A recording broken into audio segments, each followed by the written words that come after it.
Hey guys, what's up? Today we'll be looking at 4 reprints which will be within the new Fairy Structure deck being released next year, which heavily supports the counter fairies. The first card is Guiding Ariadne.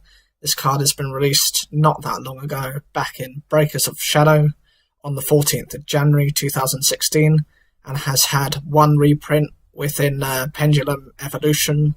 This was back on the 22nd of June 2016. So with that recent release, you would imagine most people would have at least one copy of this card. Both of them were super rare, and so I can understand from that aspect it could have been difficult to find. I'm sure this being a structure deck means it's going to be more accessible. It will probably, don't quote me on this, might be a rare or an ultra rare, but as of yet we've had no confirmation. This card is currently being play tested by many on YGO Pro in conjunction with the Counter Fairy deck, as the ability to remove any costs from the counter cards is what makes this card a brilliant card to go with that. Alternatively, people have run decks without it, relying on getting other cards for support and accepting the costs in return for a less predictable playstyle. If your opponent sees Guiding Ariadne, they're most likely going to MST, Twin Twister. They'll try and find something like Cosmic Cyclone, something in a means of trying to remove that card.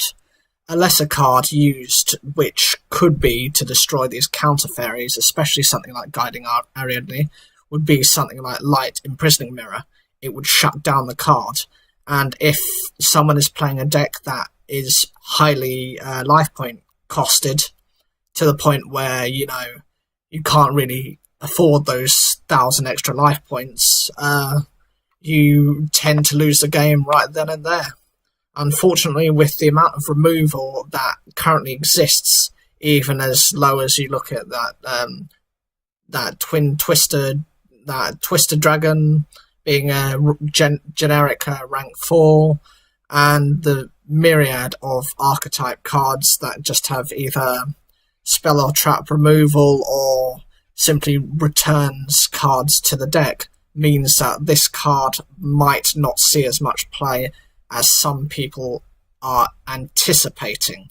Again, because we do not have the full lineup of this Fairy Structure deck, and because it's not until next year, and we're not likely to see that much more as of now, considering information was released recently, the cards that we're going to be seeing are more focused on the Parshath cards. So though they're introduced with counter fairies, keep in mind most likely the rest of the support will be towards the Parshath, whether that be maybe smaller monsters to go with them because the other ones require tributes, and one's an extra deck monster. There might even be a couple of tuners somewhere in there. Anyway, we're going off topic a bit. The card Guiding Ariadne is a light fairy pendulum monster which is a level 4 and a scale of 3. Its pendulum effect reads: you do not pay life points to activate counter trap cards, and you do not discard to activate counter trap cards. These effects eliminate the costs associated with cards such as the Solemn cards, the Solemn Brigade, Solemn Strike, Solemn Warning, Solemn Judgment, though that is currently still banned, and Solemn Warning is still at 1, and enables you to react to situations without risking reducing your life points to a point where your opponent can force your loss through burn effects or battle damage, which before this card was introduced had been its main weakness. The monster effect enables when it is destroyed by battle or card effect, which is brilliant because by being able to be destroyed by either means its effect is highly likely to go off outside of non-targeting removal, which you don't tend to see that commonly splashed within decks. It has the ability to reveal 3 counter trap cards from your deck. Your opponent chooses 1 for you to add to your hand, and you shuffle the rest back into your deck. Simple enough ability. The fact that you yourself choose the 3 counter trap cards is actually quite good, because it doesn't require you to have 3 different cards. So if you were to have a set of 3 in the deck, you can make your opponent choose the card you want. Say, for example, I know this is highly unlikely, you want Shut Line for some reason. You can choose 3 Shut Line, and you can be able to get the Shut Line, basically. The other cards are the 3 Herald monsters, which can negate either a spell, trap, or monster effect by discarding that specific card, and 1 other fairy type from your hand. I like these cards in general because though they're small monsters, though they don't seem that good, if you can have the sufficient draw advantage, you can, or alternatively to at least maybe force your opponent to use up all their resources, this card can end up being a game ender. You can shut down a couple of cards they have, and then you can proceed to destroying their board. They can be beneficial, as important cards can be negated before the opponent gets their benefit. However, again, you run the risk of losing your hand, as if your opponent baits out 1 card for another, you can end up negating the wrong card.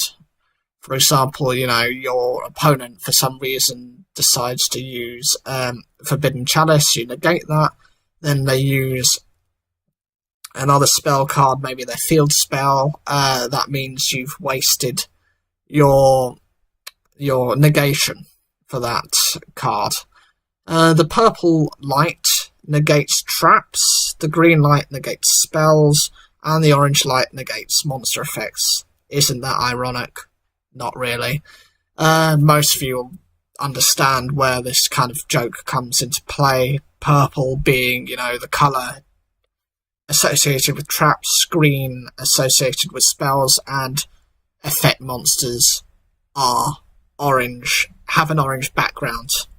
Keep in mind that since the orange light was introduced last, it is also a tuner monster and could be used for synchro summons.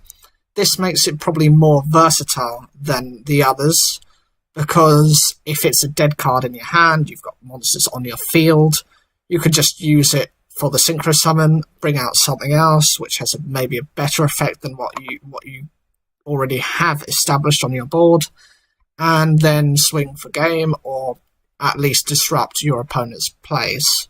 Now, the purple light was introduced in Enemy of Justice as both a rare and an ultimate rare. This was on the 17th of May 2006. In Dark Revelation Volume 4 on the 14th of November 2007 as a rare. And lastly, in Battle Pack 3 Monster League back on the 31st of July 2014. So there was a need for a reprint.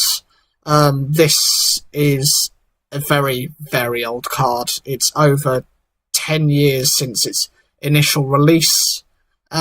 People come in and out of the game so often that you can't... there is no guarantee that these cards that already exist in the market are to a good condition. They're probably damaged. The ones that are currently in circulation, I'm sure you'll be able to find it off eBay, but I'm sure you would not find a mint or a near mint unless people have been, you have some collectors who do protect their cards. The same could be applied to the green light, which was also released in the same sets, with the exception of Dark Revelation Volume 4. So in that respect, the green light has fewer in circulation than the purple light. And of course you have the orange light. This was introduced in the Duelist Genesis on the 9th of August 2008 as a rare. You have Turbo Pack Booster 7 on the 1st of January 2012 as a common. And lastly, in Battle Pack 3 Monster League as a common, and Shatterfoil on the 31st of July 2014. Now, all of these had the release on the 31st of July 2014. which means they all probably needed a reprint, especially the orange light being, though it being in the most recent circulation, it has had the same as the green light, the limited release. Overall, the reprints shown so far are more or less predictable and are not at their best without further support.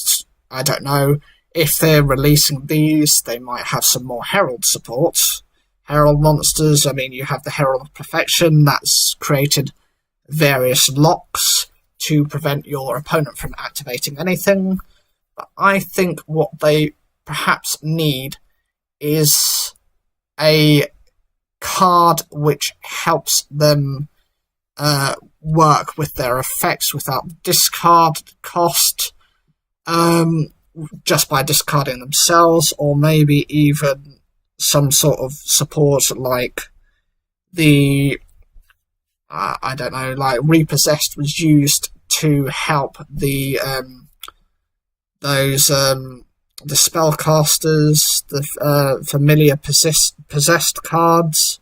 If you had something like that, which only required them to be discarded, and then you can, you know, bring another one from your deck to your hand, something of that nature. Or when it's discarded, you are able to reshuffle it into the deck. Anything that helps to maybe revive this card would generally help it a lot more than currently what's available. The 3 Herald of Light cards have 300 attack and 500 defense, and so they could be dead cards. Or in some cases, if you have a bricky hand, it forces you to set them on the field. Though in conjunction with something like Power Angel Valkyria, being able to draw other fairies introduces more consistent utility. Couple this with Bountiful Artemis, which enables you to draw a card every time you activate a counter-track card. Remember, guys, that is the main goal of the deck. Negation through counter-traps, and that would enable you to draw into the cards necessary to help negate further cards. And the fact that this activates from the hand means you are not susceptible to cards that, you know, would normally negate things such as skill drain. So in order to do this, this would end up protecting you much better. So lastly, what do you guys think of the reprints? Do you like them, even if just for collector's sake or value? Or do you think they should have been substituted for other cards? Perhaps the agent cards? They tend to work quite well in with the counter fairies, just because with Parshath able to inflict piercing damage, cards such as the Agent Mars can actually end up being quite big. If your opponent has less life points than you, it gains attack equal to the difference. You could force the card for being a level 3 to be instantly summoned, not being able to be negated by or affected by spell cards, while Sanctuary of the Sky is on the field. Remember that new card for the Parshath acts as the Sanctuary in the Sky, or maybe even the Agent of Jupiter, which enables you to inflict the difference between your life points and your opponent's life points as damage. It could be a game ender. As always, please like the video, comment and subscribe, and thanks again for taking the time to watch the video.